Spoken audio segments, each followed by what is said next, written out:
The morning sun cast long shadows across the rocky outcrop where the Ketu band had made their temporary shelter. Kira pressed her back against the cool stone wall of the shallow cave, watching her mother Nala sort through dried roots with trembling fingers. The familiar scent of smoke and animal hides filled the air, but today it felt suffocating rather than comforting. 2 full seasons, Nala muttered, her weathered hands pausing over a particularly withered tuber. 2 seasons since you mated with Jorik, and still your belly remains flat. Her heavy brow furrowed deeper as she glanced at her daughter. The ancestors must be angry with you. Kira's throat tightened. At 18, she possessed the typical robust build of her people, broad shoulders, thick bones, and the pronounced brow ridge that marked her as Homo erectus. Her dark hair hung in matted strands past her shoulders, and her skin bore the bronze tone of countless days under the African sun. Yet despite her healthy appearance, she felt hollow inside, as if something essential was missing from her core. "Perhaps the spirits will bless me when the rains come," Kira whispered, though even she didn't believe the words. Nala's laugh was bitter. "The rains came and went twice, and what do we have to show for it?" She gestured toward the cave opening where other women of the band could be seen nursing infants or watching over toddlers. Mira birthed her second child just 3 moons after her first mating. Even young Sela, barely past her flowering, already carries life within her. The comparison stung like a thorn-piercing flesh. Kira had watched her childhood friend Mira transform from a fellow gatherer into a revered mother, her status within the band rising with each successful birth. Meanwhile, Kira's own position had steadily declined. Women whispered when she passed. Men avoided her gaze. Even the children seemed to sense something was wrong with her. "Your father grows impatient," Nala continued, her voice dropping to a harsh whisper. "Breck says we cannot continue to feed a useless mouth. Food grows scarce as the dry season approaches, and every morsel given to you is one taken from those who contribute to our future." Kira's stomach clenched, though not from hunger. She had heard similar words before, but never spoken so directly. "I gather more berries and roots than any other woman," she protested. "I know which plants heal and which ones harm. I am not useless." "Knowledge means nothing without children to pass it to," Nala snapped. "What good are your healing plants if the ancestors refuse to bless your womb?" Through the cave entrance, Kira could see her father Breck, speaking in low tones with Jorik, her mate. Both men possessed the muscular build typical of successful hunters. Breck with his greying hair and numerous scars from past encounters with predators, Jorik younger but equally fierce, his broad chest marked with ritual cuts that signified his kills. Their conversation appeared heated, with frequent glances in her direction. Jorik's voice rose just enough for her to catch fragments. "Burden on the band. Should have chosen differently. Wasted 2 seasons." Each word felt like a stone thrown at her heart. She had tried so hard to be a good mate to Jorik. She cooked his meat perfectly, prepared his sleeping furs, and submitted to his nightly attempts to plant his seed within her. But month after month, her body betrayed her. The bleeding continued to come with predictable regularity, marking another failed cycle, another disappointment. "They are planning something," Kira said, watching the 2 men gesture emphatically. Nala followed her gaze and sighed heavily. "Perhaps it's for the best. The Akona band has been trading with us. They have fine obsidian tools, sharper than anything we can make. Your father believes—" "Believes what?" Kira's voice cracked. "That a trade might benefit everyone." Nala couldn't meet her daughter's eyes. "The Akona have unmarked females who have proven their fertility. If we were to offer them something they wanted in return—" The meaning hit Kira like a physical blow. They weren't just planning to cast her out. They were planning to trade her away like a broken tool, exchanging her for something more valuable. Her own parents, who had once sung to her as a child and taught her which berries were safe to eat, now saw her as nothing more than a commodity. "You would sell your own daughter?" The words came out as barely a whisper. Nala's jaw tightened. "We would find you a new band where you might have better fortune." Perhaps the ancestors smiled differently on other lands. But Kira could see the truth in her mother's eyes. This wasn't about finding her better fortune. This was about removing the shame she brought upon her family. In their world, a woman who couldn't bear children was worse than useless. She was a drain on precious resources and a reminder of the ancestors' displeasure. The sound of footsteps announced the approach of the 2 men. Jorik entered first, his expression cold and distant. Once he had looked at her with desire and hope. Now she saw only disappointment and barely concealed contempt. "It is decided," Breck announced. his voice carrying the authority of a senior hunter. "The Akona band arrives tomorrow. We will complete the exchange then." Kira's world tilted. Tomorrow. They would trade her away tomorrow, as casually as they might trade away an old hide or a dull cutting stone. "Please," she whispered, falling to her knees before her father. "Give me more time. I will prove my worth. You will go where you can no longer bring shame upon this band." Breck cut her off. His weathered face showed no trace of the man who had once carried her on his shoulders to pick high fruits. "The decision is final."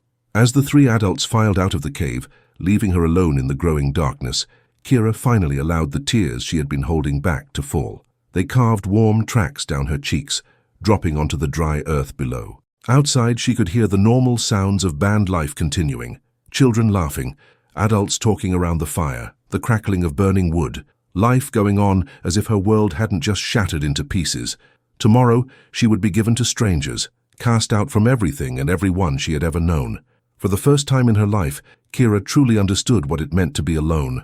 The Akona band arrived with the first light of dawn, their silhouettes emerging from the morning mist like spirits from another world. Kira watched from the shadows of her family's cave as the strangers approached, her heart hammering against her ribs with each step they took toward her fate. Their leader was a man called Goru, tall even by the standards of their people, with a prominent sagittal crest running along the top of his skull and arms marked by ritual scarification.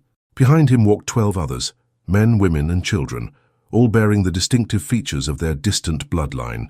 Their skin was slightly darker than her own people's, weathered by different winds and different suns. "Breck of the K2, Goru called out, his voice carrying easily across the camp. "We come as agreed." Kira's father emerged from his shelter, flanked by the band's other senior hunters. The formality of the greeting couldn't hide the tension that crackled between the two groups. Trade meetings were always delicate affairs, especially when they involved more than simple tools or food. "Goru of the Akona," Breck replied with equal ceremony. "Show us what you bring." One of the Akona women stepped forward, unwrapping a bundle of obsidian blades that gleamed like black ice in the morning light. Each cutting edge was sharper than anything the Ketu band could produce with their local stone. Murmurs of appreciation rippled through the gathered crowd.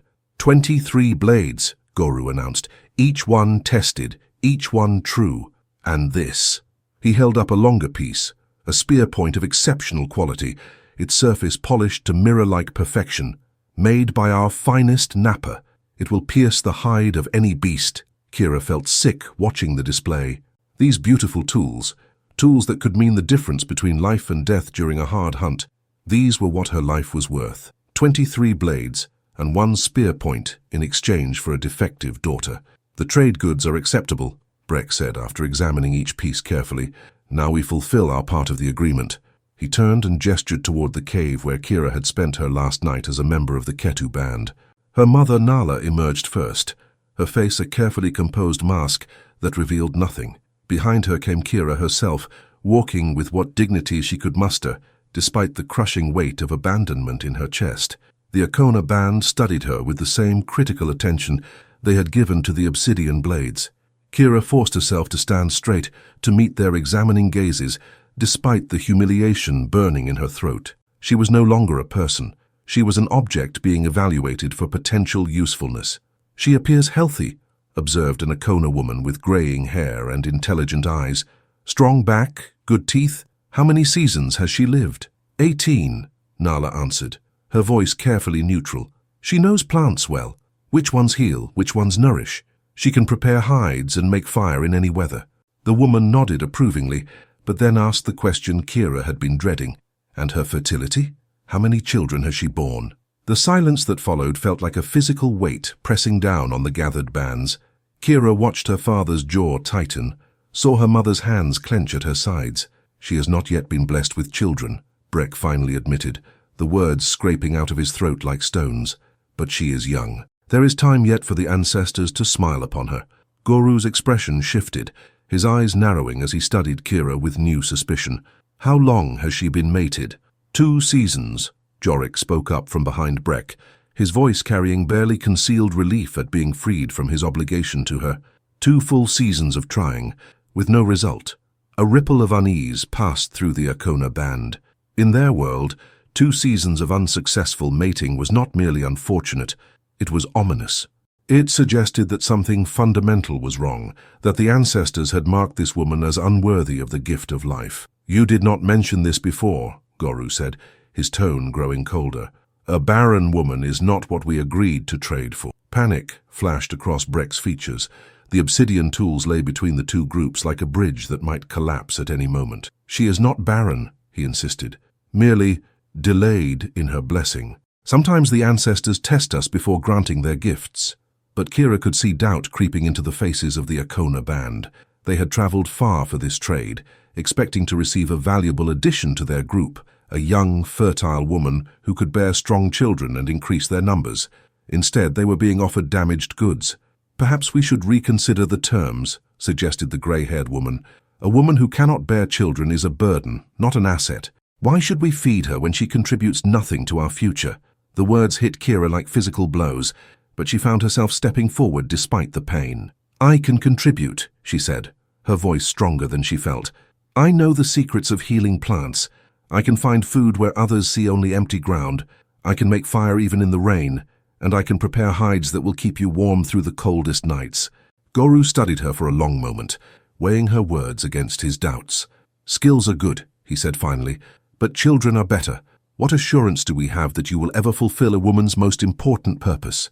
Kira faltered, unable to make promises she didn't believe herself. How could she assure them of something she was no longer certain was possible? The silence stretched between the two bands like a chasm. Kira could feel her old life slipping away, while her new one remained uncertain. If the Akona refused the trade, she would be left in an impossible position, rejected by her own people, but unwanted by strangers. Finally, Goru spoke again. "We will take her," he decided, "but not for the full price originally agreed. We will give you 15 blades and the spear point. If she proves her worth and bears children, we may trade more tools in future meetings. If not," he shrugged, leaving the implications unspoken. Relief flooded through the Ketu band, while resignation settled over Kira like a heavy hide.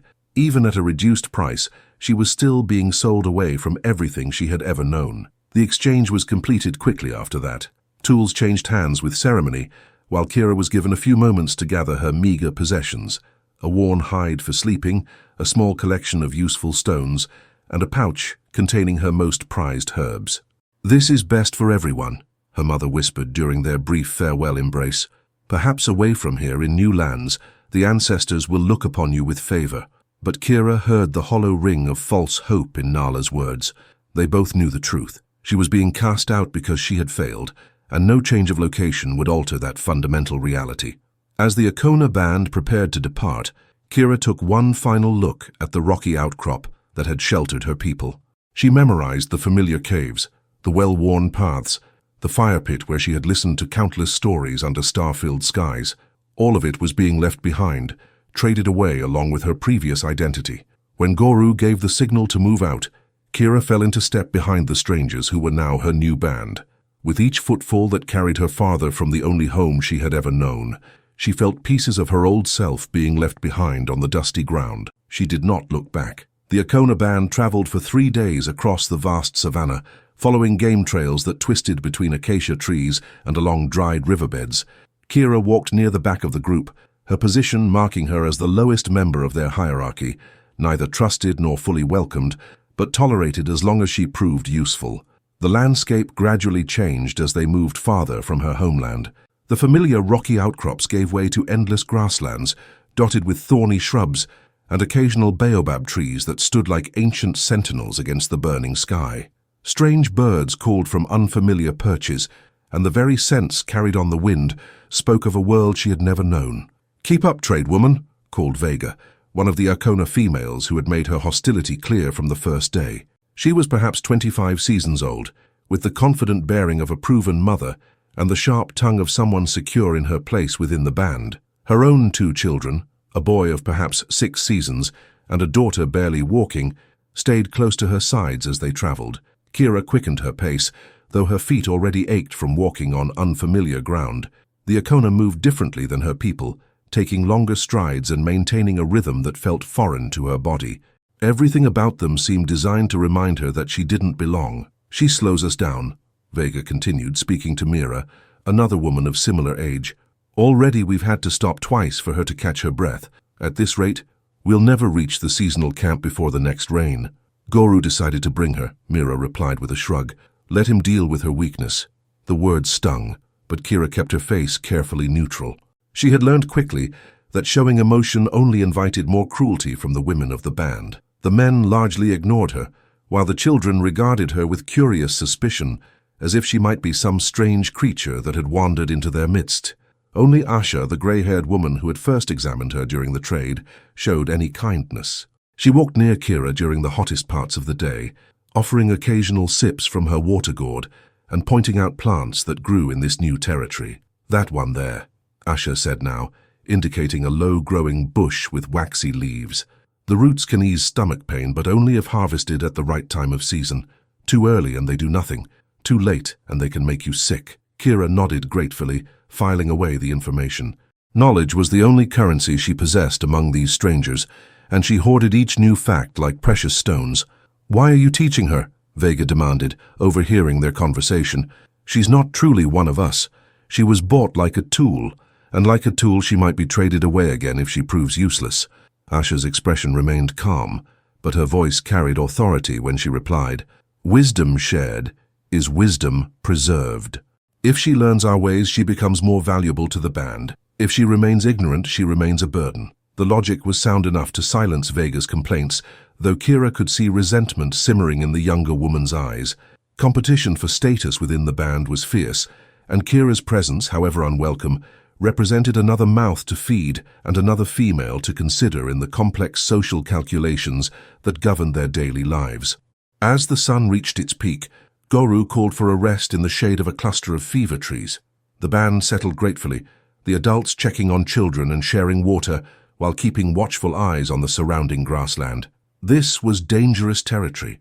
Lions and leopards hunted these plains, and rival hunter-gatherer bands might appear at any moment to contest their passage.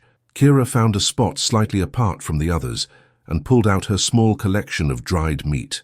It was the last of the food her mother had given her, and she rationed it carefully, knowing she would have to prove her worth as a forager before the band would fully commit to feeding her.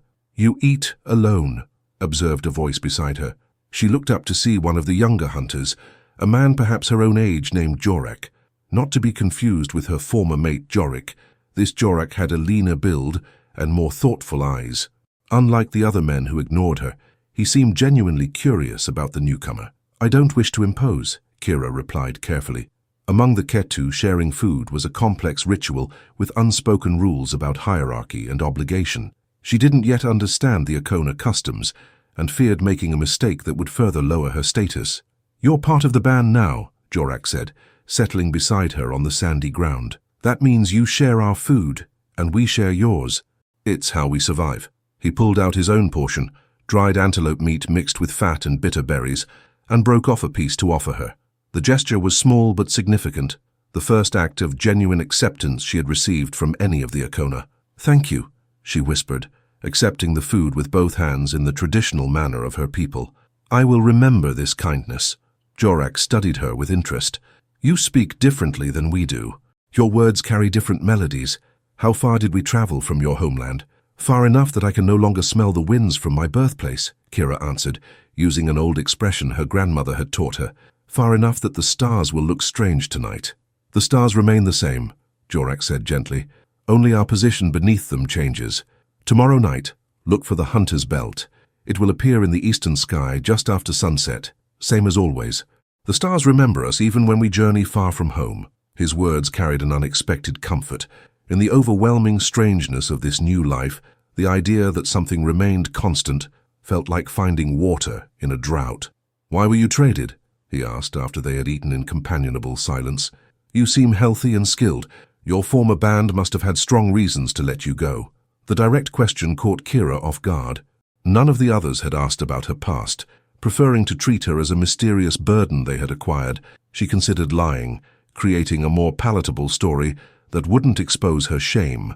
But something in Jorak's honest gaze made deception feel wrong. I cannot bear children, she said simply, the words falling between them like stones into still water. Jorak's expression didn't change, though she saw him absorb the information. Cannot, or have not yet? He asked. I don't know. The admission felt like exposing a wound to harsh sunlight. 2 seasons of trying with my mate and nothing. The others said the ancestors had cursed me.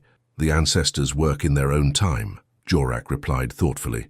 Perhaps they simply have different plans for you than the obvious ones. Before Kira could ask what he meant, Goru's voice rang out across the resting place. We move again. The afternoon grows short, and we have distance to cover before darkness. The band rose as one, gathering their few possessions and reforming their traveling order. As Kira took her place near the rear, she found herself walking closer to Jorak, who had somehow maneuvered to be near her position. The seasonal camp is only 1 day ahead now, he told her quietly. It's where we'll spend the dry season. Good water, protected caves, and hunting grounds that have fed our people for generations. You'll like it there. The casual way he said our people, including her in that designation, sent warmth spreading through her chest. For the first time since leaving her birth band, Kira allowed herself to hope that she might find a place among these strangers after all. But as they resumed their journey across the endless grassland, she remained acutely aware of Vega's hostile glances and the whispered conversations that stopped whenever she came near. Acceptance from one kind man was just the beginning. To truly belong among the Okona, she would need to prove herself worthy of their protection and their trust, and in a world where fertility determined a woman's value, that would be the greatest challenge of all. The Okona seasonal camp lay nestled in a valley carved by an ancient river, where sandstone cliffs provided natural shelter and a permanent spring bubbled up from deep underground. As the band crested the final ridge and looked down into their traditional home, Kira felt her breath catch at the sight. Dozens of caves dotted the cliff face at various heights, connected by worn paths that spoke of generations of use. Baobab trees grew along the valley floor, their massive trunks offering additional shade, while acacia and fever trees created natural windbreaks. Most importantly, the spring fed a small pool that reflected the afternoon sky like a mirror, more water than Kira had ever seen in one place. Home, Asha said with satisfaction, adjusting her carrying bundle as they began the descent. 4 moons will shelter here while the dry season passes, then move again when the rains return. The camp bustled with activity as the traveling band rejoined those who had remained behind. Children ran to greet returning parents. Elderly band members emerged from caves to welcome the traders back, and the complex social web of the Okona reasserted itself with embraces, shared meals, and animated conversations about the journey. Kira stood uncertainly at the edge of the reunion, unsure of her place in these rituals. She belonged neither with the returning travelers, who had their own families to reconnect with, nor with those who had stayed behind, who regarded her with frank curiosity and whispered speculation. "You must be the trade woman," said a voice behind her. She turned to find an elderly man studying her with cloudy but intelligent eyes. He was ancient by the standards of their people, perhaps 50 seasons old, with white threading through his dark hair and deep lines mapping the geography of his long life. Despite his age, he stood straight and moved with the careful dignity of someone accustomed to respect. "I am Kira," she replied, offering the gesture of greeting her mother had taught her as a child. "I am Elder Tuma," he responded, returning the courtesy. "I guide this band in matters of wisdom and memory. Goru leads the hunt and makes decisions about travel, but I keep the stories of our ancestors and help settle disputes that cannot be resolved with strength alone." The distinction was important. Among the Ketu, leadership had been simpler. The strongest hunter made most decisions. But the Okona seemed to have a more complex system, with different types of authority for different situations. "Come," Tuma said, gesturing toward a cave positioned partway up the cliff face. "Let me show you where you'll shelter, and then we must talk about your place among us." The cave he led her to was small but comfortable, with a sandy floor and walls blackened by countless fires. A pile of sleeping hides lay against one wall, and niches carved into the stone held various tools and containers. Most importantly, it offered privacy, something Kira hadn't expected to receive as the lowest member of the band. "This was my daughter's cave," Tuma explained, settling onto a flat stone near the entrance. "She died 3 seasons ago in childbirth, along with the baby she carried. Since then, it has stood empty." The weight of that information settled over Kira like a shroud. She would be sleeping in a dead woman's space, surrounded by the tools and memories of someone who had possessed everything she lacked: belonging, family, and the ability to bear children. "I'm sorry for your loss," she said quietly. Tuma nodded acknowledgement of her sympathy. Sina was gifted with plants like you. She could find healing herbs where others saw only weeds, and she knew which roots would ease pain or bring down fever. Before she died, she asked me to pass her knowledge to someone worthy of it. He reached into a leather pouch and withdrew a collection of dried plants, each one carefully wrapped in soft hide and labeled with small, notched marks. The variety was stunning. Herbs Kira recognized, others she had heard described but never seen, and several that were completely unfamiliar. "This is her healing collection," Tuma continued, "built over many seasons of careful gathering and testing. It represents knowledge that could save lives when sickness strikes the band." Kira stared at the precious bundle, understanding the magnitude of what was being offered. Such knowledge was usually passed from mother to daughter, a sacred trust that connected generations. For it to be given to an outsider, a tradeswoman of questionable value, was extraordinary. "Why?" she asked, her voice barely above a whisper. "I am not your daughter, not truly one of your people. Others in the band have daughters who could learn these things." "Because," Tuma said simply, "the ancestors speak to me in dreams, and they have shown me your path. You were not brought to us to bear children, Kira of the former Ketu. You were brought to us to preserve knowledge that would otherwise be lost." The words hit her like lightning striking dry grass. All her life, she had been measured against a single standard, the ability to create new life. The possibility that she might have a different purpose, equally valuable in its own way, had never occurred to her. "I don't understand," she said, though hope was beginning to kindle in her chest like a carefully tended flame. Tuma smiled, the expression transforming his weathered features. "Understanding will come with time. For now, know this. You are not a burden to be tolerated. You are a vessel for knowledge that our people need. Learn well from Sina's collection and add your own discoveries to it. Become the healer this band requires." He stood to leave, then paused at the cave entrance. "There will be resistance," he warned. "Some, like Vega, believe a woman's only value lies in her fertility. They will test you, challenge you, perhaps even try to drive you away. But I have seen your future in dreams, and it is bright with purpose." After he left, Kira sat alone in the growing darkness, carefully examining each bundle in Sina's collection. The familiar ritual of identifying plants by touch and scent grounded her, reminding her of skills she had almost forgotten in the trauma of recent events. Here was fever bark, properly dried and still potent. Here were bitter roots that could ease stomach pain, sweet leaves that helped with breathing, and seeds that could bring sleep to the restless. Each bundle represented hours of careful searching, testing, and preparation, the life's work of a woman she would never meet, but whose knowledge might save lives in seasons to come. As the stars emerged in the darkening sky above the valley, Kira felt something she hadn't experienced since her first failed bleeding cycle with Jorik. She felt useful. She felt needed. For the first time in her young life, she began to imagine a future where her value wasn't measured by her ability to bear children, but by her capacity to preserve and expand the healing wisdom of her people. Outside the cave, she could hear the sounds of the band settling in for the night. Quiet conversations around cooking fires, children being sung to sleep, the subtle noises of a community at rest in a place of safety. She was part of that community now, even if her role was different from what anyone had expected. Tomorrow she would begin learning to be more than just a tradeswoman. Tomorrow she would begin learning to be a healer.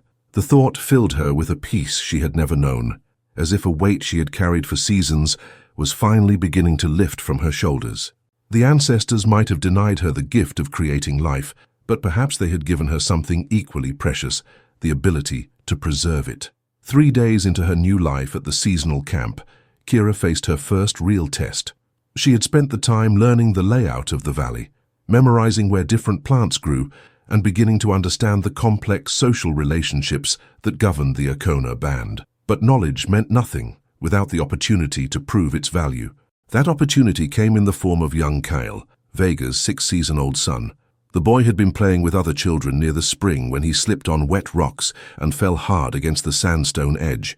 His screams brought half the band running, including Kira, who arrived to find blood streaming from a deep gash on his forehead and the child writhing in his mother's arms. "He needs the bone setter," someone called out. "Where is Juna?" But Juna, the band's traditional healer, had gone with a hunting party 2 days prior and wouldn't return for another day at least. The wound was deep enough to see white beneath the flesh, and blood loss could be dangerous for such a small child. We must bind it tightly and hope, Asher said, already tearing strips from an old hide. Keep pressure on the wound until the bleeding stops. Kira watched the chaotic scene for a moment, seeing how the adults struggled with a problem beyond their usual experience. Vega rocked her injured son, tears streaming down her face as she tried to comfort him. The other women offered advice that contradicted itself, some saying to wash the wound, others insisting it should be left dry, all of them uncertain and frightened. Taking a deep breath, Kira stepped forward. "I can help," she said quietly. The activity around the wounded child stopped abruptly. All eyes turned to her, most filled with skepticism. She was the trade woman, the outsider, the one whose own body couldn't perform its most basic function. What could she possibly know about healing? "You?" Vega's voice was sharp with disbelief and growing anger. "This is my son, not some plant you've been playing with. Stay away from him." But Kira had seen wounds like this before. During her time with the Ketu, she had helped treat injuries from hunting accidents and animal attacks. More importantly, she remembered something from Sina's collection, something the others wouldn't know about. "The bleeding won't stop on its own," she said firmly, addressing Tuma rather than Vega. "The cut is too deep and it's in a place where the skin pulls tight. Without proper treatment, he'll lose too much blood, and even if he survives, the wound will fester." Elder Tuma studied her with those cloudy but perceptive eyes. "What would you do?" "Spiderwebs," Kira said immediately. "Fresh spiderwebs, pressed into the wound before binding it. They help the blood clot and prevent the bad spirits that cause rot from entering the body. And there's a plant, yellow root, that can be ground into paste and mixed with the webs. It will help the flesh heal without leaving a terrible scar." "Spiderwebs?" Vega's voice rose to near hysteria. "You want to put spiderwebs on my child's head? Are you mad?" Several other band members murmured agreement with Vega's objection. To them, spiders were associated with dark places and dangerous corners, hardly something to deliberately introduce to a wound. But Kira had learned this technique from her grandmother, who had learned it from her own mother, passing down wisdom through generations of women. "I know it sounds strange," Kira said, fighting to keep her voice steady despite the hostility radiating from Vega. "But I've seen it work. My grandmother used this method on my cousin when he split his scalp falling from a tree. The bleeding stopped immediately and the wound healed clean." Tuma looked from the increasingly pale child to Kira's determined face. Around them, the rest of the band waited tensely for his decision. As the keeper of wisdom, his word would carry more weight than even Goru's in a matter like this. "The child grows weaker with each moment," the elder said finally. "Our traditional methods are failing. Kira, gather what you need." "No!" Vega clutched her son tighter, her face twisted with fear and rage. "I won't let this barren woman experiment on my child. She's cursed by the ancestors, everyone knows it. Her touch will bring only more suffering." The accusation hung in the air like smoke from a poisonous fire. Several band members stepped back unconsciously, as if Kira's presumed curse might be contagious. In their world, infertility was often seen as a sign of spiritual contamination, a mark that warned others to maintain their distance. But young Jorak pushed through the crowd, positioning himself beside Kira. "She helped me yesterday when I cut my hand on a sharp stone," he announced. "The bleeding stopped quickly, and there's been no redness or swelling. Her touch heals, not harms."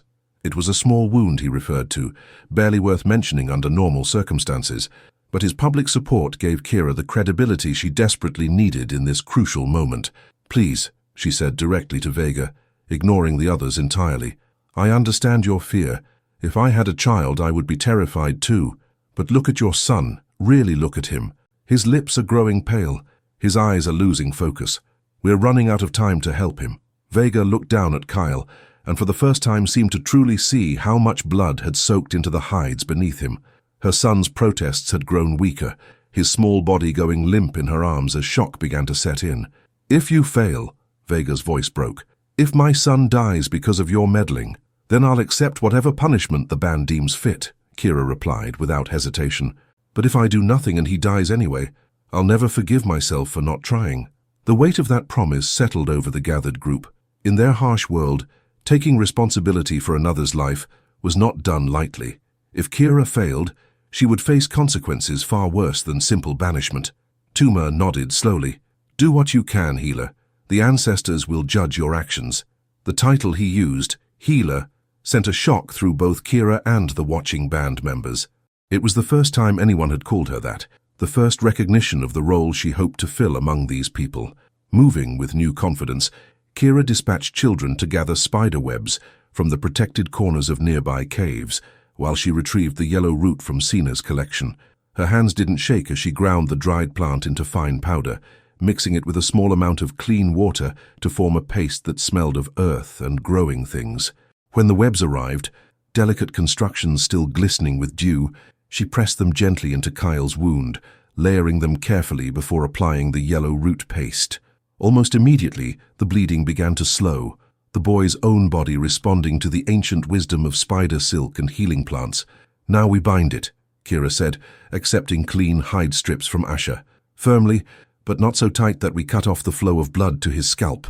As she worked, the crowd around them grew silent, watching her sure movements with a mixture of amazement and reluctant respect. Even Vega had stopped her protests, too focused on her son's improved color to maintain her hostility. When the bandaging was complete, Kale's breathing had steadied and his eyes had regained their clarity. The crisis was over. "He'll need to rest for several days," Kira instructed Vega. "Change the dressing every other day, and watch for signs of fever or bad smell from the wound.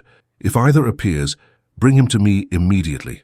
Vega nodded mutely, cradling her son as if he were made of precious stone. The antagonism in her eyes had been replaced by something far more complex. Gratitude warring with resentment, relief battling with the humbling realization that she owed her child's life to the woman she had dismissed as worthless. As the crowd dispersed and normal camp activities resumed, Tuma approached Kira with a smile that spoke of deep satisfaction. "The ancestors spoke truly in my dreams," he said quietly. "You are indeed the healer we need." But Kira barely heard his words. She was staring at her own hands, still stained with Kyle's blood and the yellow paste, realizing that for the first time in her adult life, she had been exactly where she was supposed to be, doing exactly what she was meant to do. She had found her purpose among the Akona, and it had nothing to do with bearing children. Word of Kira's healing success spread through the seasonal camp like ripples across still water. Within days, she found herself approached by band members seeking remedies for various ailments: a grandmother with aching joints, a young hunter with a persistent cough, children with upset stomachs from eating too many sweet berries. Each successful treatment further solidified her position as the band's healer, though some, like Vega, maintained their distance even while grudgingly acknowledging her skills. It was on the 7th morning after Kyle's accident that everything changed. Kira was gathering fresh medicinal plants near the valley's northern rim when she heard Jorak's urgent call echoing off the cliff walls. "Stranger approaches! Armed stranger from the north!" The entire camp erupted into controlled chaos. Children were quickly herded into the deeper caves, while adults grabbed weapons and took defensive positions along the ridgeline. Goru emerged from his cave, spear in hand, his face set in the grim expression of a leader preparing for potential conflict.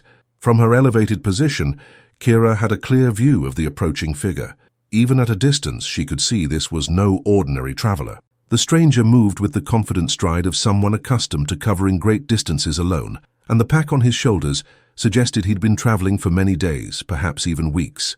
As he drew closer, details became clearer. He was tall, unusually so even by the standards of their people, with the broad shoulders and powerful build of a successful hunter.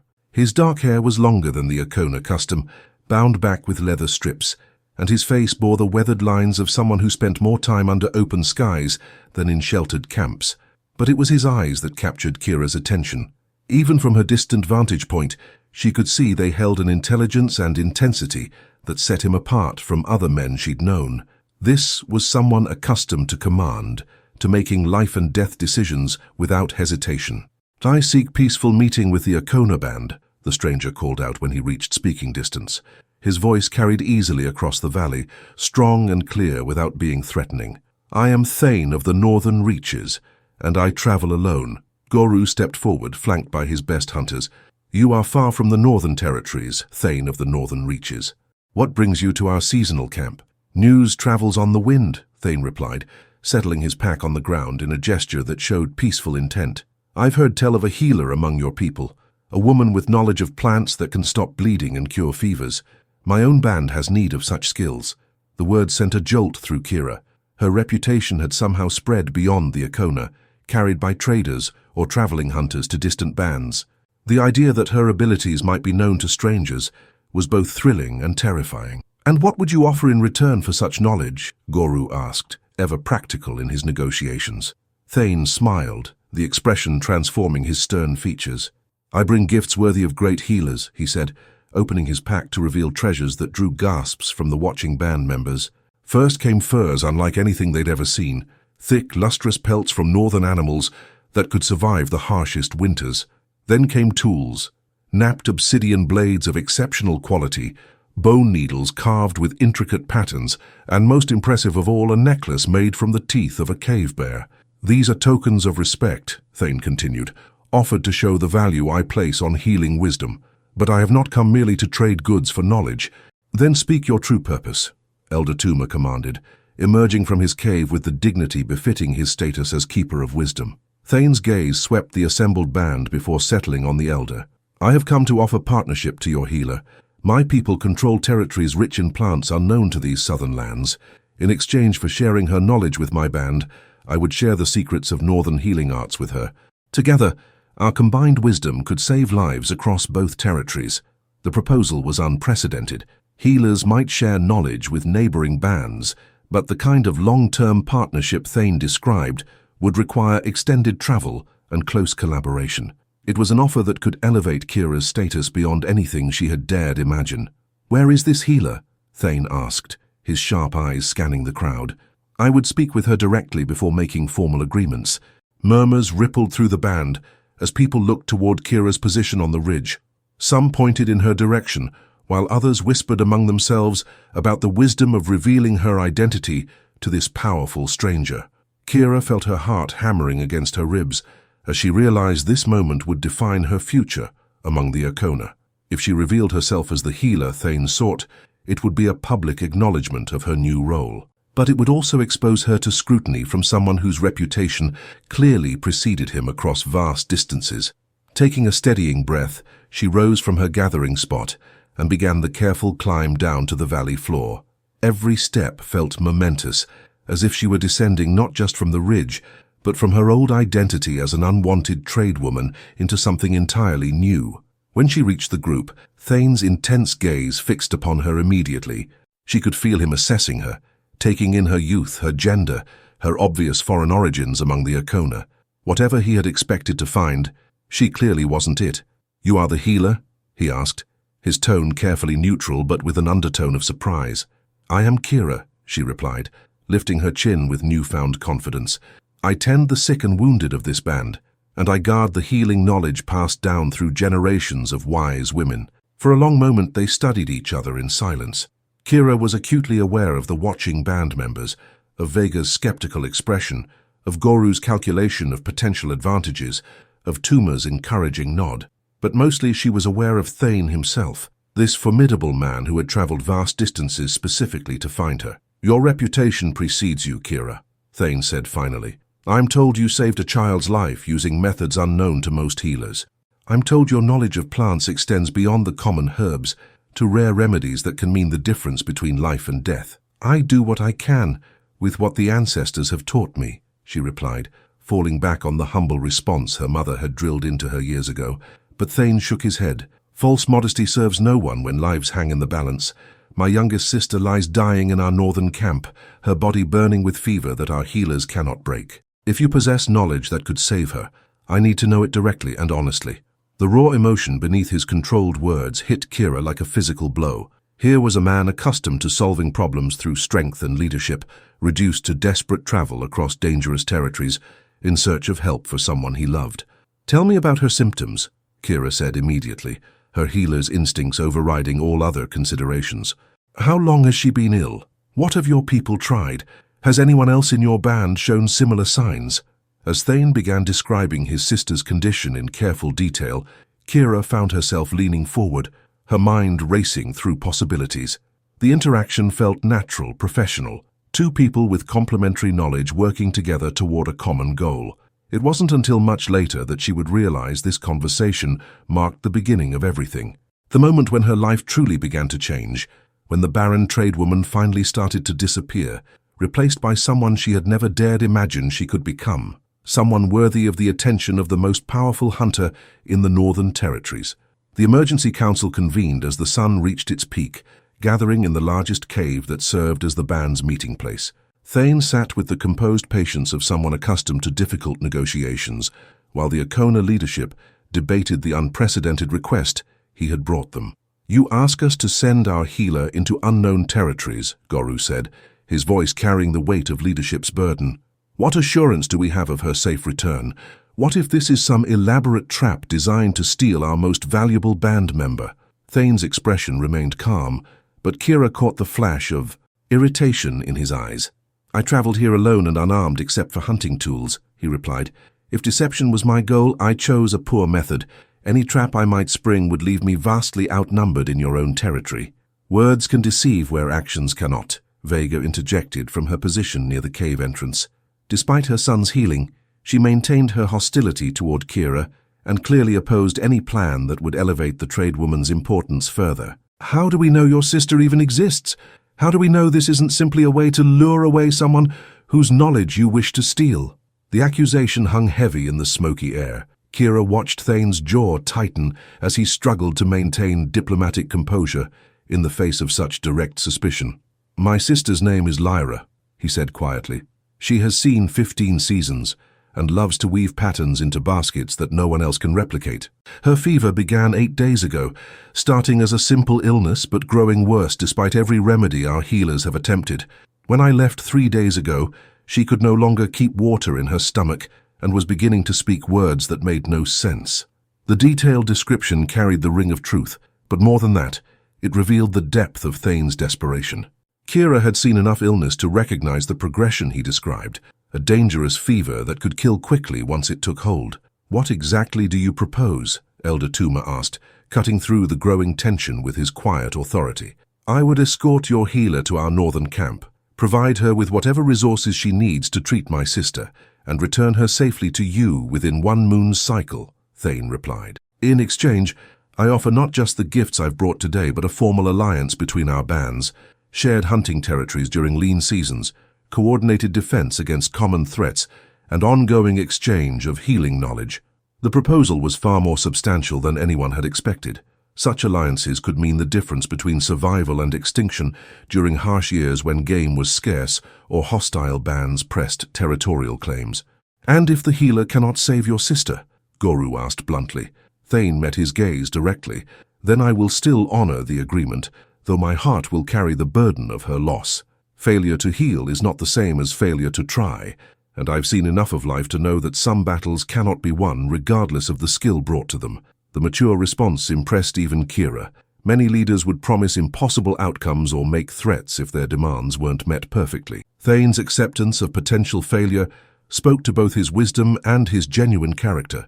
"I would like to hear from the healer herself," Tuma said, turning his cloudy gaze toward Kira.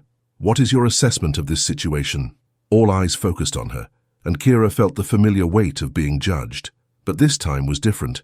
These people weren't evaluating her fertility or questioning her right to exist.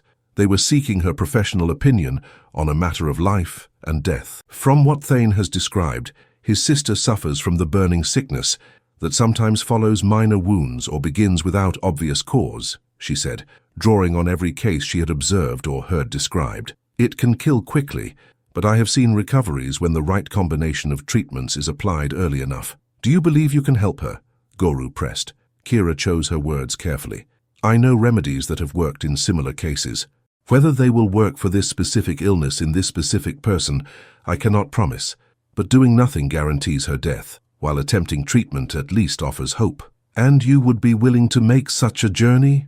Tuma asked gently. "To leave the safety of our camp and travel to unknown territories with a man you met only hours ago?" The question struck to the heart of her deepest fears. The journey would be dangerous. Wild animals, hostile territories, and the ever-present risk that Thane might not be what he seemed. If she died in the northern reaches, no one from her adopted band would even know what had become of her. But against those fears, she weighed the possibility of saving a young woman's life and the chance to gain knowledge that could help countless others in seasons to come. More than that, she thought of the respect in Thane's eyes when he spoke of his sister, the careful way he had detailed her symptoms, the obvious love that had driven him to seek help across vast distances. "I would go," she said simply. A murmur ran through the assembled band members, surprise from some, approval from others, skepticism from those who still questioned her value. But it was Jorak's voice that cut through the noise. "If Kira goes north, she should not travel alone with this stranger," he said firmly. "I volunteer to accompany them, to serve as her protector, and to ensure word reaches us if treachery is attempted." The offer surprised everyone, including Kira. Jorak had shown her kindness, but volunteering for such a dangerous journey went far beyond simple friendship. She saw Vega's sharp look of calculation, perhaps wondering if the young hunter's interest in the tradeswoman went deeper than casual sympathy. "That would be acceptable," Thane said after a moment's consideration, "though I warn you the journey is hard, and the Northern Territories are not forgiving to those unfamiliar with their dangers." "I've traveled difficult paths before," Jorak replied with quiet confidence, "and I know something of healing lore myself. Two perspectives are often better than one when facing unknown challenges." Goru looked around the cave, gauging the mood of his people. "We will vote," he declared. "All in favor of allowing our healer to make this journey?" Hands rose throughout the gathering, Tumors immediately, followed by ushers, then several others.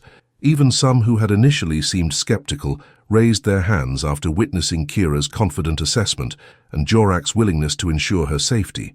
When the count was finished, the result was clear. The band supported the journey. "Then it is decided," Goru announced formally. "Kira of the Akona will travel north to treat the sister of Thane. Jorak will accompany her for protection.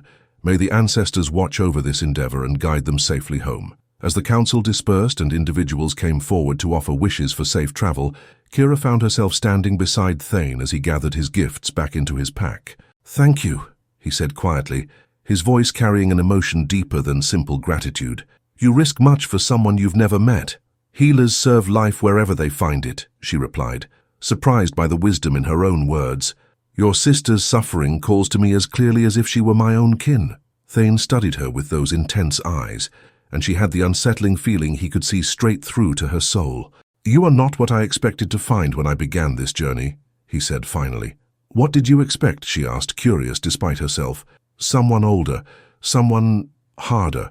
Most great healers I've known have been shaped by years of witnessing suffering and death. You carry knowledge beyond your seasons, but your heart still holds hope. It's a rare combination." Before she could respond to the unexpected compliment, he shouldered his pack and headed for the cave entrance. "We leave at first light," he called back to her. "Bring whatever supplies you think you'll need. The journey will take 3 days if we maintain good pace." As Kira watched him disappear into the afternoon sunlight, she felt the familiar mixture of excitement and terror that came with life-changing decisions. Tomorrow she would leave the safety of the seasonal camp to venture into unknown territories with a man whose reputation preceded him like storm clouds. But for the first time since her parents had traded her away, she felt like she was moving toward her destiny, rather than away from her failures. Whatever awaited her in the northern reaches, it would be faced as Kira the healer, not Kira the barren. The distinction felt like the difference between darkness and dawn. The pre-dawn mist clung to the valley floor like ancestral spirits, reluctant to release their hold on the living world. Kira stood at the edge of the seasonal camp, her traveling pack heavy with medicinal supplies, and her heart equally weighted with the magnitude of what lay ahead. Sina's healing collection formed the core of her preparations. Carefully wrapped bundles of fever bark, pain-numbing roots, and the precious yellow root paste that had saved young Kyle. To these she had added her own gathered supplies, fresh herbs known for reducing inflammation, dried berries that could provide strength during illness, and strips of clean hide for bandaging. "Ready?" Thane's voice emerged from the darkness, followed by his tall form materializing out of the mist. Even in the dim light she could see he moved with the fluid confidence of someone completely at home in the wilderness. "As ready as one can be for the unknown," she replied, adjusting her pack's leather straps.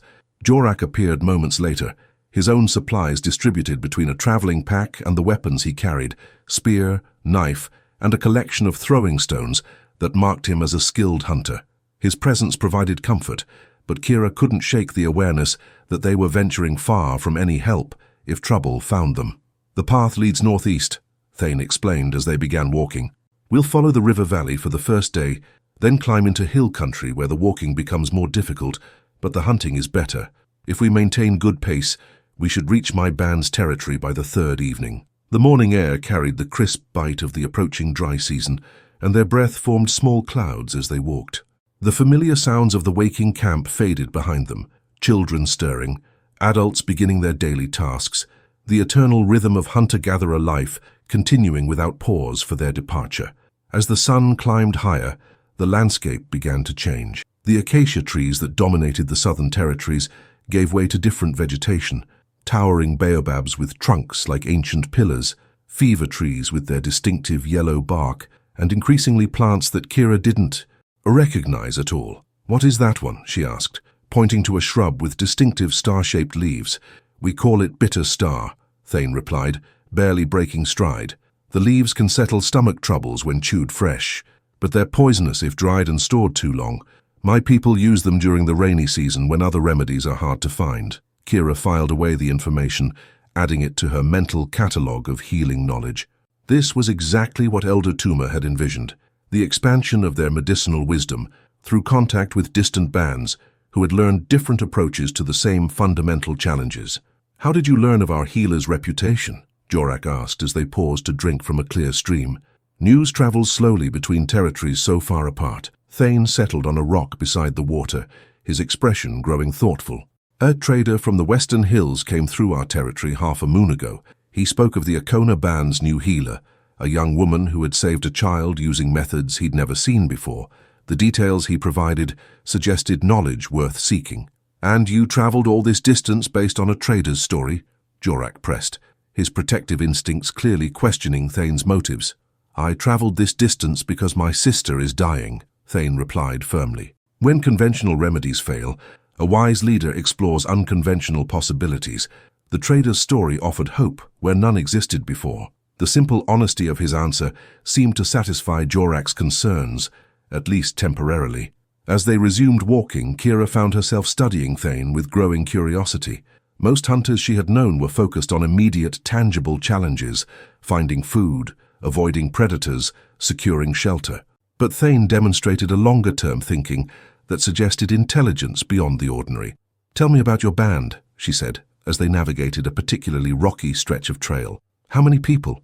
What are your territories like?" 43 souls at last count," Thane replied. 15 adult hunters, 18 women and children, plus the elders who guide us with their wisdom. We control river valleys that provide fresh water year-round and hunting grounds rich enough to support our numbers, even during lean seasons. The size impressed both Kira and Jorak. Most hunter-gatherer bands numbered between 20 and 30 individuals, large enough to handle major hunts and defend territory, but small enough to move quickly when necessary. A band of 43 represented significant power and resources. "And you lead them all?" Jorak asked. Thane's laugh held no arrogance, only tired recognition of responsibility's weight. "I lead the hunts and make decisions about territory and defense, but we have other leaders too, an elder woman named Vera, who manages disputes and keeps our traditions, a master tracker called Stone Eye who guides our movements, and several others whose expertise shapes our choices. No one person can possess all the wisdom a band needs to survive." As the day progressed, Kira began to understand why Thane commanded such respect among his people. He navigated the changing terrain with unerring skill, identified potential dangers before they materialized, and shared water and food without being asked. More importantly, he treated both his traveling companions as equals rather than subordinates, asking for their opinions on route choices and genuinely listening to their responses. When they stopped for the night in a sheltered grove beside a small waterfall, Thane took first watch, while Jorak and Kira arranged their sleeping furs near the carefully banked fire. The sound of falling water would mask small noises from any predators attempting to approach, while the rocky walls provided protection from surprise attacks. "What do you think of him?" Jorak asked quietly as they settled into their sleeping arrangements. Kira considered the question carefully. "He seems different from other leaders I've known, more thoughtful perhaps, less concerned with displaying dominance and more focused on achieving results." "And you trust him?" That was harder to answer. Trust required time to build, and she had known Thane for less than 2 days. But something in his manner, the way he spoke of his dying sister, his respectful treatment of her healing knowledge, his careful attention to their safety during travel, suggested a character worthy of provisional trust, at least. "I think he is what he appears to be," she said finally. "A man desperate to save someone he loves, willing to go to great lengths to find help. Whether that makes him trustworthy in all circumstances, I cannot yet say." Jorak nodded acceptance of her measured response. As the fire burned lower and the sounds of the night forest grew stronger around them, Kira found herself staring up at the star-filled sky, thinking about the path that had brought her to this moment. Months ago she had been a failure, a barren woman whose only value lay in whatever tools she might bring in trade. Now she was traveling through unknown territories as a respected healer, carrying knowledge that might save lives and forge new alliances between distant peoples. The transformation felt so complete that sometimes she wondered if the old Kira had been nothing more than a bad dream, a temporary confusion about her true nature that had finally been set right by circumstances and necessity. But as sleep began to claim her, she admitted the truth to herself.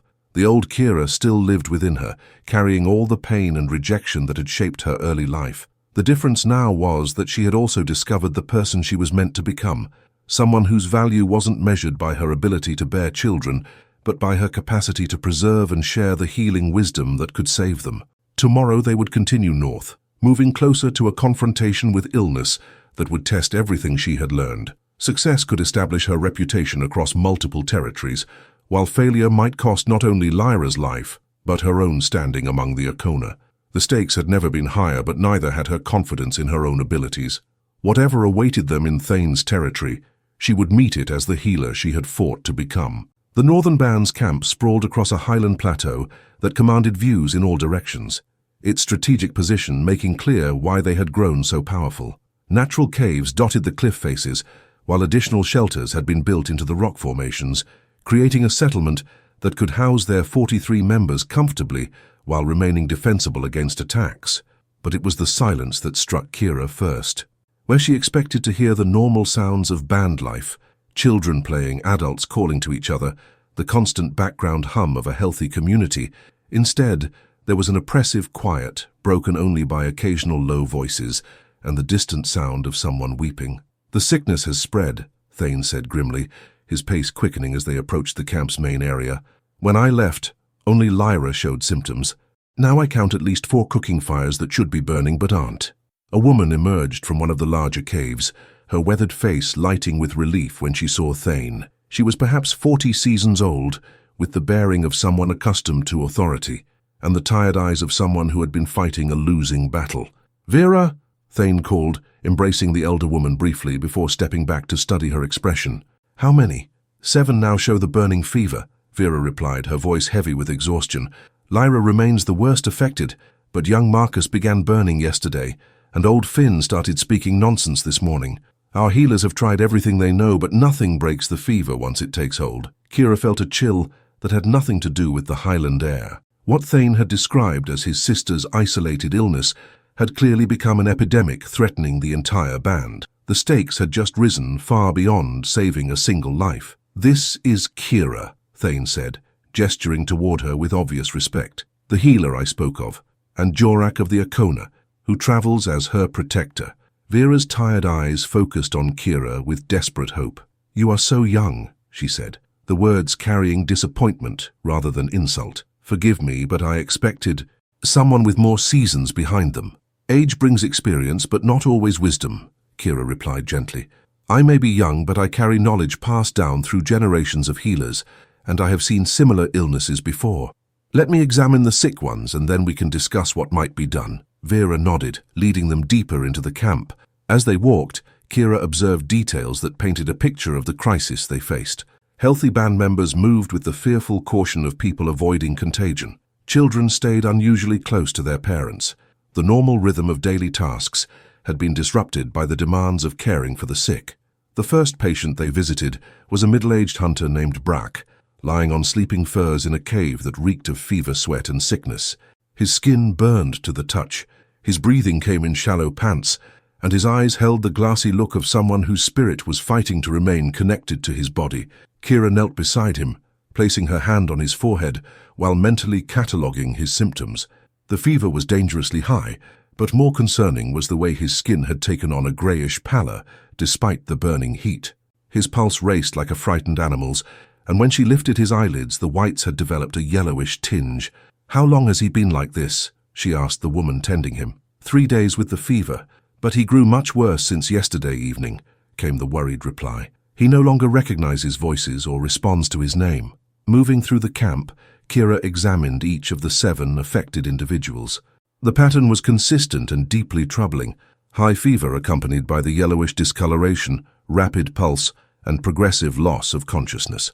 Most concerning was young Marcus, who at barely 10 seasons showed the same symptoms that had already claimed one adult since Thane's departure. Finally they came to Lyra. Thane's sister lay in the camp's most protected cave, tended by 2 women who took turns placing cool, wet hides on her burning forehead. Even unconscious, the family resemblance was clear. She possessed the same strong bone structure and intelligent features that marked Thane, though illness had hollowed her cheeks and darkened the skin around her eyes. "Sister," Thane whispered, kneeling beside her and taking one of her hands in both of his own. "I've brought help."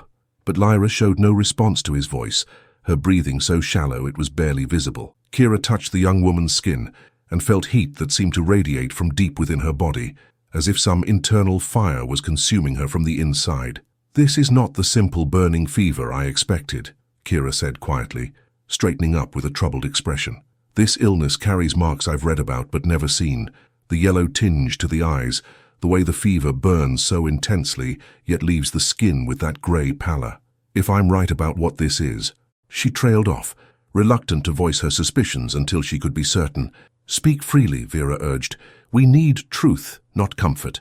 Kira took a steadying breath. "I believe this is what the ancient healing songs call the Yellow Death, an illness that spreads from person to person and kills quickly once it takes hold. In the old stories, entire bands were lost to it before healers learned how to fight it." The words fell among the gathered listeners like stones into still water, creating ripples of fear and despair. The Yellow Death was a name whispered around fires during the darkest nights, a legendary plague that supposedly swept through populations like wildfire through dry grass. "But the songs also speak of remedies," Kira continued quickly, seeing the hope drain from their faces. "Combinations of plants that can break the fever if applied early enough and in the right proportions. The knowledge has been preserved, passed down through generations of healers for exactly this situation." "Do you have these remedies?" Thane asked, his voice tight with controlled emotion. Kira opened her traveling pack, examining the supplies she had brought from the Icona camp. Some of what she needed was present: fever bark, cooling roots, the yellow paste that helped with internal inflammation. But other crucial elements were missing, plants that didn't grow in the southern territories or had been used up during the journey. "I have some of what's needed," she said carefully. "But for the full treatment, I'll need plants that grow only in your northern territories, things I've never seen but can identify from the descriptions passed down in healing lore." "Name them," Vera commanded. "Our people know these lands better than anyone. If the plants you need exist here, we'll find them." As Kira began describing the various roots, leaves, and bark she would need, drawing on half-remembered songs and fragmentary knowledge passed down through generations, she saw something change in the faces around her. The despair was being replaced by determination, the hopelessness giving way to purposeful action. For the first time since arriving at the northern camp, she began to believe they might actually have a chance of saving not just Lyra, but all 7 of the afflicted band members. But first, they would need to find the remaining ingredients before the Yellow Death claimed any more lives, and time was running out faster than water through cupped hands. Dawn came too slowly and left too quickly as the northern band mobilized with desperate efficiency. Kira had spent the night transcribing her fragmentary memories of the ancient healing songs onto pieces of bark, creating detailed descriptions of the plants they needed to find before the Yellow Death claimed more lives. "White root, with the 3-fingered leaves," she called to Stone Eye, the master tracker who would lead one of the search parties. "It grows near water, but only where the ground stays cold, even in summer. The roots must be harvested at dawn when their healing power is strongest." Stone Eye nodded grimly, memorizing every detail. He was a lean man whose weathered face spoke of decades spent reading the land's subtlest signs, and if anyone could find rare plants in unknown territories, it would be him. "Bloodbark from the iron trees," Kira continued, addressing Vera, who would coordinate the search from the camp. "The bark must be stripped in spirals, never broken off in chunks, and it cannot be touched by metal tools or it loses its potency." As the search parties dispersed in different directions, Kira turned her attention to the patients whose conditions continued to deteriorate. Young Marcus had begun the terrible shivering that often preceded death, while old Finn had stopped responding to voices entirely. Most troubling of all, 2 more band members had developed the first signs of fever during the night. 9 now, Vera said quietly, joining Kira beside Marcus's sleeping furs. At this rate, we'll lose half the band before the next new moon. The grim mathematics of epidemic disease pressed down on them like a physical weight. Even if they found all the necessary plants, brewing the remedies would take time, and administering treatments to 9 critically ill patients would require more skilled hands than they possessed. We need to separate the sick from the healthy immediately, Kira said, making a decision that went against every instinct of communal care. The yellow death spreads through breath and touch. Those who haven't shown symptoms yet must be moved to a different part of the camp. You want to abandon the sick? One of the tending women asked, horror clear in her voice. I want to prevent the sickness from killing everyone, Kira replied firmly. A few people can tend the ill while wearing face coverings and washing their hands with specific herbs. But if the entire band is exposed constantly, we'll have 43 patients instead of 9. Thane, who had been organizing the plant-gathering expedition, stepped forward to support her difficult decision. Kira speaks wisdom, he declared. Vera, move the healthy members to the eastern caves. Anyone who tends the sick washes with the herbs Kira specifies and covers their face with clean hides. No exceptions. As the camp reorganized itself around the new restrictions, Kira began preparing what treatments she could with available supplies. The fever bark went into large pots to simmer over carefully tended fires, while cooling roots were ground into pastes that could be applied to burning skin. But it was while working on these preliminary remedies that she made a disturbing discovery. Jorak, she called urgently to her traveling companion. Look at this. He joined her beside the medicine preparation area, where she had laid out samples of the fever bark she'd brought from the Akona territory. Under the bright northern sunlight, subtle differences became apparent that had been hidden in the cave's shadows. The color is wrong, she said, pointing to the bark strips. And the smell. It should be bitter and sharp, but this is mild, almost sweet. Jorak frowned, examining the bark more closely. Could it have lost potency during the journey? Not like this. This looks like... Kira paused, a terrible suspicion forming in her mind. She pulled out one of the reference bundles from Sina's collection, comparing it directly to what she had gathered herself before leaving the Akona camp. The difference was unmistakable. What she had confidently identified as fever bark was actually a similar-looking but much less potent plant, one that might help with minor ailments, but would be useless against the yellow death's intense fever. I made a mistake, she whispered, the words feeling like stones in her throat. The bark I brought isn't what I thought it was. Without real fever bark, the treatments won't work. The admission hit like a physical blow. Here were 9 people dying of a terrible disease, an entire band looking to her for salvation, and she had failed them before the real work had even begun. The weight of her inexperience suddenly felt crushing. She was a young woman with partial knowledge facing a crisis that would challenge the most seasoned healers. Could any of the search parties find the right bark? Jorak asked, ever practical despite the crisis. Maybe if the iron trees grow in this territory, but we're already asking them to find 4 different rare plants. Adding a 5th reduces the chances that any party will return with everything we need. Before Jorak could respond, commotion erupted from the direction of the sick caves. They rushed toward the sound, arriving to find one of the tending women weeping over old Finn's still form. He's gone, she sobbed. The fever broke during the night, but then his breathing just stopped. Kira knelt beside Finn's body, confirming what they all already knew. The Yellow Death had claimed its first victim since her arrival, and her inadequate remedies had been powerless to prevent it. This is my fault, she said, rising slowly to face the gathered band members. I brought the wrong medicine. I promised knowledge I didn't fully possess. But instead of the anger and recrimination she expected, Thane stepped forward with surprising calm. You brought hope where none existed, he said firmly. Finn was already near death when we arrived. The fact that he lived through the night might be because of your treatments, not in spite of them. But the others are still alive because you identified this disease correctly and organized our response, Vera interrupted. Without your knowledge of the Yellow Death, we would be trying random remedies while the sickness spread unchecked through the entire band. Their support felt undeserved, but Kira recognized the wisdom behind it. Self-recrimination would help no one while 8 people still fought for their lives. She needed to focus on what could still be done, rather than dwelling on what had gone wrong. The search parties should return by midday, she said, forcing herself to think practically. If they find even half of what we need, I can create treatments that might break the fever, and if they find the blood bark from iron trees, I can brew something much stronger than what I brought. And if they find nothing? Vera asked gently. Kira looked around at the faces watching her, Thane's desperate hope, Jorak's steady support, Vera's exhausted determination, and the frightened expectation of a band hanging on the edge of catastrophe. Then we try everything else we can think of, she said simply. We don't give up while people still draw breath. As if summoned by her words, a call echoed from the camp's entrance. One of the search parties was returning early, their voices carrying across the plateau with urgent news. Whether that news brought salvation or further despair would determine not only the fate of the sick, but Kira's future as the healer she had fought so hard to become. Stone Eye emerged from the morning mist, carrying a pack that bulged with precious cargo, his weathered face showing the first genuine hope any of them had seen since the crisis began.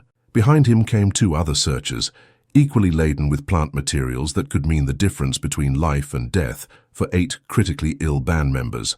"We've found the iron trees," Stone Eye announced without preamble, setting down his burden near the medicine preparation area.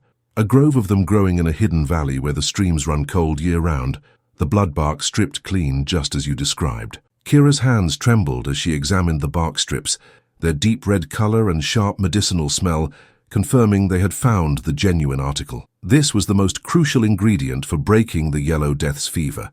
Without it, all other treatments would fail. "And the white root?" she asked, hardly daring to hope. "Found it growing beside a spring-fed pool," replied one of the other searchers, a young woman named Dawn. "The 3-fingered leaves were exactly as you described, and we harvested the roots at first light, when their healing power should be strongest." As more search parties returned throughout the morning, Kira's collection of rare medicinal plants grew. Not everything had been found. The silver leaf that could ease breathing remained elusive, and the bitter seeds that helped purge internal poisons had been discovered too late in their growing cycle to be potent. But she had enough of the essential ingredients to brew treatments that offered real hope. "Time is everything now," she told Vera, as they organized the band's remaining healthy members into preparation teams. "The blood bark must simmer for 4 hands of sun time before it reaches full potency.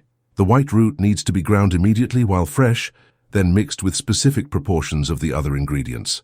Working with desperate efficiency, they transformed the camp's central area into a massive healing operation. Fires burned at carefully controlled temperatures, while stone mortars rang with the sound of grinding roots and bark. The air filled with the sharp, clean scents of medicinal plants, as deadly serious as the disease they fought. Kira moved between the various preparation stations like a conductor guiding a complex performance, tasting broths to test their strength, adjusting fire temperatures to ensure proper brewing, and double-checking measurements against the ancient knowledge encoded in half-remembered songs. "The fever-breaking tea first," she instructed the tending teams as the sun reached its peak. "1 full cup for each patient, forced down even if they resist. Wait 1 hand of sun time, then begin the cooling root paste applied to their foreheads and chests." But it was with Lyra that she began the most crucial treatment. Thane knelt beside his sister, supporting her head, while Kira carefully spooned the bitter medicine between her cracked lips. The young woman's breathing had grown so shallow that each inhalation seemed like it might be her last, and her skin burned with such intensity that touching her was like placing hands near a fire. "Come back to us, sister," Thane whispered as they worked to get the medicine into her system. "You're stronger than this sickness. You've survived winters that killed grown hunters and summers that dried up rivers. This fever is just another challenge to overcome." For long moments, nothing seemed to change. Lyra remained unconscious. Her breathing continued its terrible shallowness, and the killing fever burned on without mercy. Kira felt doubt creeping back into her thoughts. What if her knowledge was still incomplete? What if the ancient remedies no longer worked against modern versions of the disease? What if she had led them all to hope for miracle that couldn't happen? Then, almost imperceptibly, Lyra's breathing deepened. It was such a small change that Kira initially thought she had imagined it. But as she watched more carefully, she could see the young woman's chest rising and falling, with marginally more strength than before. The fever still raged, But something fundamental had shifted in the battle between medicine and disease. "It's working," she breathed, hardly daring to voice the hope. Moving quickly between the other patients, she found similar subtle improvements. Young Marcus had stopped his terrible shivering and was resting more peacefully. Two of the adult hunters showed slight improvements in their skin color. Even the most critically ill seemed to be responding to the treatments with microscopic but measurable progress. But the real test came as the sun began its descent toward the western horizon. "Kira," called one of the tending women from Marcus's cave. "Come quickly. Something's happening." She rushed to the boy's side, expecting to find another crisis.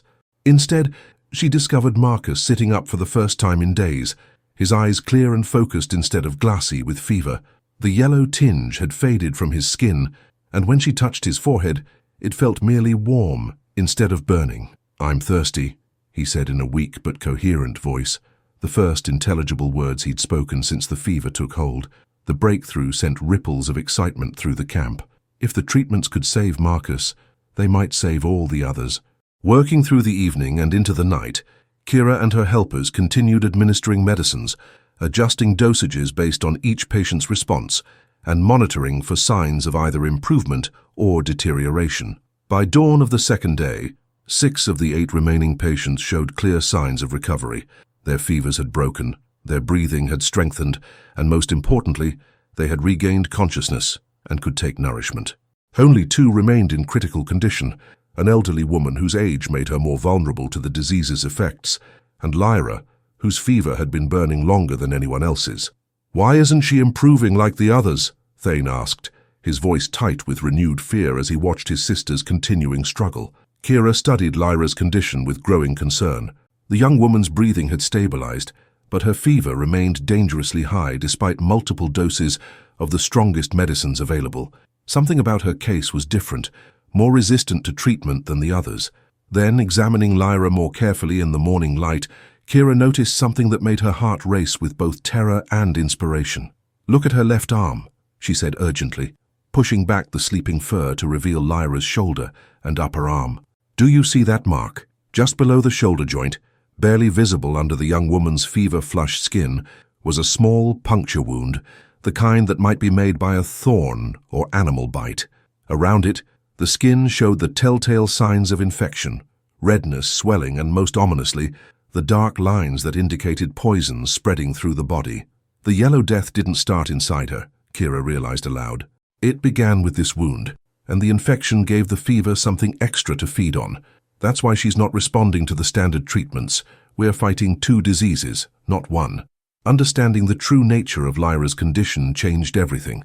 The young woman needed not just fever-breaking medicine, but treatments specifically designed to draw out the infection and cleanse her blood of whatever poison had entered through the wound.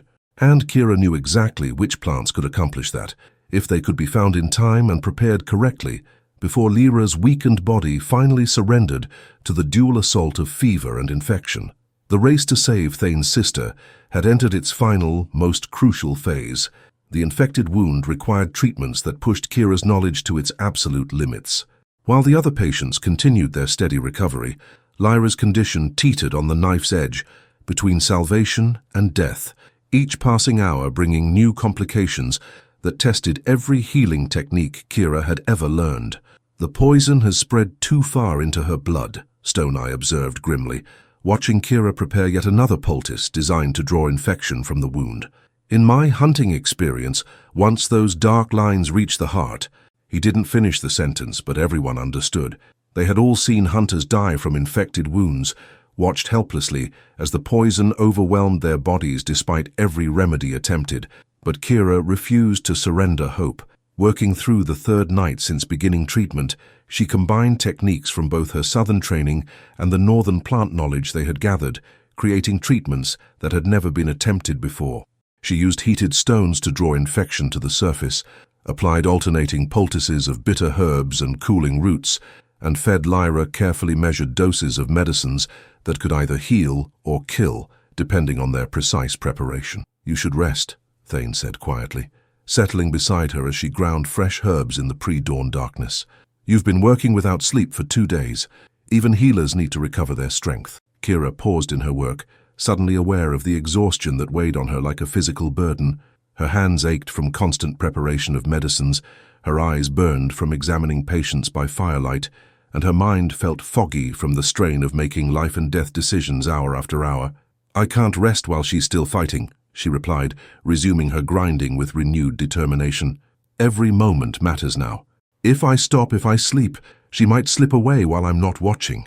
Thane studied her in the flickering firelight, and she saw something in his expression that went far deeper than gratitude or professional respect.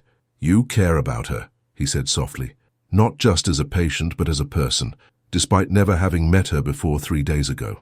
The observation caught Kira off guard.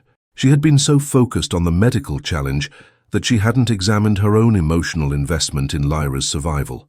But Thane was right.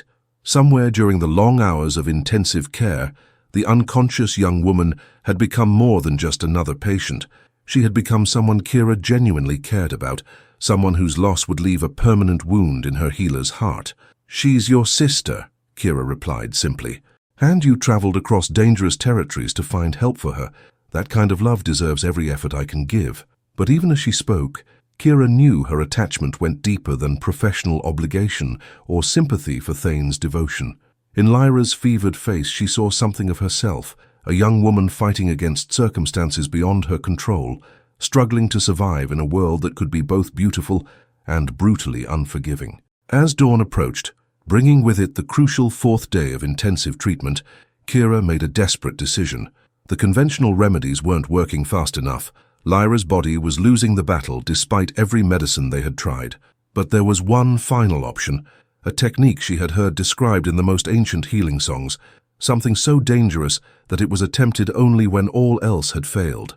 "I need to cut the poison out," she announced to the gathered helpers, her voice steady despite the magnitude of what she was proposing. "Open the wound completely, clean out the infected flesh, and allow her body to heal from within." The silence that followed her words was heavy with understanding. What she described was essentially battlefield surgery, the desperate measures sometimes employed when hunters suffered the worst kinds of wounds. Many who underwent such treatment died from the trauma of the procedure itself, even if the underlying infection was successfully removed. "Are you certain this is the only way?" Vera asked gently. Kira looked down at Lyra's still form, noting the increasing darkness of the infection lines and the shallow, irregular breathing that suggested her vital systems were beginning to fail. Without drastic intervention, the young woman would be dead before another sunset. "I'm certain she'll die without it," Kira replied honestly. "The procedure might kill her, but doing nothing definitely will." Thane knelt beside his sister, taking one of her burning hands in both of his own. For a long moment he simply held her fingers, perhaps saying goodbye or drawing strength from their connection. When he finally spoke, his voice carried the weight of absolute decision. "Do what must be done," he said. "Lyra would rather die fighting than waste away helplessly. If you can give her that chance, take it." The surgery required every bit of skill and knowledge Kira possessed. Working with obsidian blades heated in fire to prevent spreading infection, she carefully opened the wound site and began the painstaking process of removing diseased tissue. Each cut had to be precise enough to eliminate infected flesh without damaging healthy muscle or touching vital blood vessels. Lyra, mercifully unconscious throughout the procedure, showed no response to the pain that would have been unbearable for someone awake. But her body's other responses, increased breathing, elevated pulse, the way her skin grew pale and clammy, indicated the tremendous stress the surgery was placing on her already weakened system. "There," Kira said finally, setting down her tools with shaking hands. "All the infected flesh is gone. Now we pack the wound with healing herbs and hope her body has enough strength left to recover." The waiting that followed was the longest of Kira's life. They took turns monitoring Lyra's breathing, watching for signs of either recovery or final decline, applying fresh poultices and forcing small sips of strengthening broth between her lips whenever she seemed capable of swallowing. It was near sunset when the miracle happened. "Her eyes are open," Thane called softly, his voice filled with wonder. Kira rushed to Lyra's side to find the young woman staring up at them with clear, intelligent eyes, the first time she had been truly conscious since the fever had taken hold. Her skin, while still warm, no longer burned with the killing heat that had marked the worst days of her illness. "Brother," Lyra whispered, her voice barely audible, but unmistakably coherent. "I'm here, sister," Thane replied, tears streaming down his weathered cheeks. "You're safe. The fever is broken." As Lyra's strength gradually returned over the following days, the full scope of what had been accomplished became clear. Not only had Kira saved 8 lives from the Yellow Death, but she had also pioneered new treatment methods that combined knowledge from different territories in ways that had never been attempted before. "You have proven yourself beyond any doubt," Elvira told her, as the band gathered for a celebration feast honoring the recovery of their sick members. "You are no longer a visitor among us, but a true healer whose wisdom will be remembered for generations." But it was Thane's private words that meant the most to her. "I came south seeking a healer," he said, as they walked together along the plateau's edge, watching stars emerge in the darkening sky. "Instead, I found something far more precious, someone whose heart holds the same compassion that drives her knowledge, someone who fights for life with everything she possesses." The words hung between them, carrying implications that went far beyond professional respect or grateful acknowledgement. Kira felt her pulse quicken as she recognized the deeper meaning in his voice. "I must return to the Akona," she said carefully, though the words felt like stones in her throat. "They trusted me to come back with new knowledge to help them. I cannot abandon that obligation." "I would never ask you to," Thane replied, "but I would ask something else, that you consider making your future with people who truly value what you offer. My band needs a permanent healer, someone who can expand our medical knowledge and train others in the arts you've mastered. More than that," he paused, seeming to gather courage for what came next. "More than that, I need someone whose strength matches my own, whose wisdom complements my leadership, whose heart understands the responsibility of protecting others.